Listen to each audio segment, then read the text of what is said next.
Over the last year, U.S.-Turkish relations reached near-crisis levels of tension. That said, in practical terms they are not much worse now than they have been over the last few years. In part, this reflects the inability or unwillingness of U.S. President Donald Trump to deal with Turkish President Recep Tayyip Erdogan as one would expect from an American head of state repeatedly misled, embarrassed, or thwarted by his Turkish counterpart. Will this continue in the coming year as Erdogan pushes a foreign agenda to distract Turkish voters from their difficult economic situation? Has Trump decided Erdogan's Turkey is so needed for U.S. strategy in the Middle East, particularly in facing Iran, that he will continue to protect Erdogan from the wrath of U.S. senators planning punitive actions? Making predictions is risky, but the last couple of years indicate the narrow parameters in which relations will continue. First, Trump means what he says about putting America first. Just ask the Kurdish fighters in North Syria what happens when Trump decides that the U.S. national interest, as he sees it, is not served by continuing a relationship with them. The danger facing the United States is that America first becomes America alone. Trump might want to consult with Erdogan's former foreign minister and Prime Minister Ahmed Davutoglu. He knows a good bit about how a nation's pursuit of its interests without regard for the impact on neighbors can lead to near isolation. Second, this Trumpian interpretation of America first has almost no concern for the internal human rights situation in other countries including NATO partners.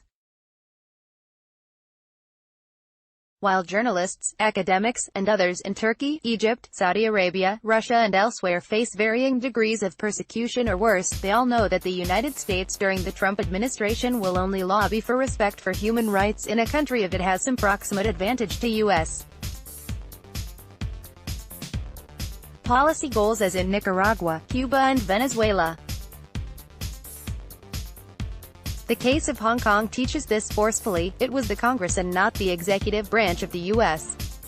government that took the lead in calling for respect for democracy and justice in Hong Kong. Third, the efforts to remove Trump from the presidency either by using the findings of the Mueller report to force him to resign or by using impeachment have had no measurable effect on his conduct of foreign policy, and almost none on domestic policy, given the near certainty that the Senate will vote to keep Trump in office and the growing possibility that he will be re-elected due to the divisions among his political opponents. We can expect him to continue his impulsive, chaotic, and bewildering foreign policy decision-making. For Turkey, or more precisely for Erdogan, this means that the past 2.5 years of interactions with Trump serve as a template for dealing with him and the United States in the future. A list of issues that have roiled U.S.-Turkish relations and may or may not arise again in the future includes Armenian genocide, a congressional vote for a resolution that recognizes the deportations and deaths of Armenians in 1915 at the hands of the Ottoman Empire as an act of genocide has caused a flurry of angry denunciations or cheerful praises depending on what a person believes or feels about the events of 1915.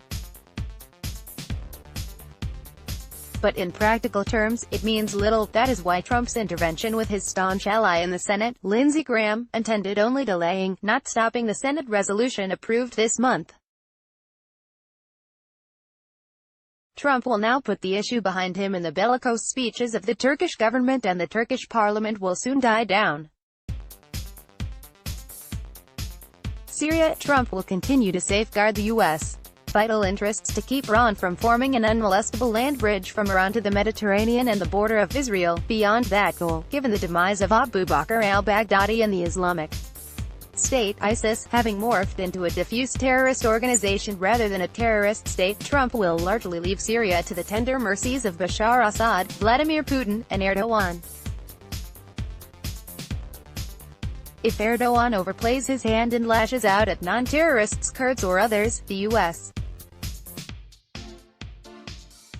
Senate may force Trump to respond, but Turkey's president can be confident that Trump will not have the United States play a major role in Syria, East Mediterranean, unless Turkey engages in violence against either Cyprus, Israel, or U.S.